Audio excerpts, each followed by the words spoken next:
अमरावती महानगरपालिकेच्या निवडणुकीत राजकीय वातावरण चांगलंच तापलंय। अशातच अमरावतीच्या साईनगर या प्रभागात संपूर्ण शहराचं लक्ष लागलंय, कारण या प्रभागात राष्ट्रवादी अजित पवार गट, युवा स्वाभिमान पार्टी व भाजपमध्ये थेट लढत होणार असल्याचं चित्र दिसून येत आहे। अशातच आज राष्ट्रवादीच्या प्रचार कार्याचं शक्ती प्रदर्शन करत भव्य उद्घाटन पार पडलं।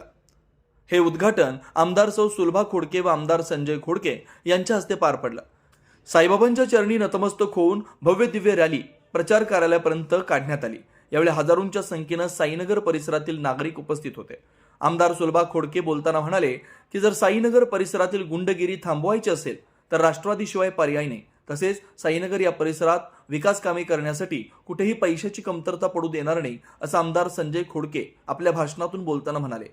आजच्या या राष्ट्रवादी अजित पवार गटाचे शक्ती प्रदर्शनानंतर विरोधकांचे धाबे मात्र चांगलेच दणाणलेत। मला असं वाटतं की साईनगरमध्ये या ठिकाणी कुस्ती चालू आहे दोन पक्षांमध्ये, आणि या कुस्तीमध्ये मला वाटतं राष्ट्रवादी काँग्रेस पक्षासोबत सगळ्यांनी राहावं। या ठिकाणी असणारं जे एक वातावरण आहे साईनगर आणि अकोलीमध्ये, एक गुंडेशाहीचं वातावरण, हे जर आपल्याला संपवायचं असेल तर सर्व जनतेला, साईनगर अकोलीतल्या सर्व जनतेला, माझ्या सर्व ज्येष्ठ नागरिकांना, माझ्या महिला भगिनींना, युवकांना एवढीच विनंती आहे, साईनगर अकोली भागामध्ये राष्ट्रवादी काँग्रेस पक्षाच्या चारही घड्या निवडून द्या।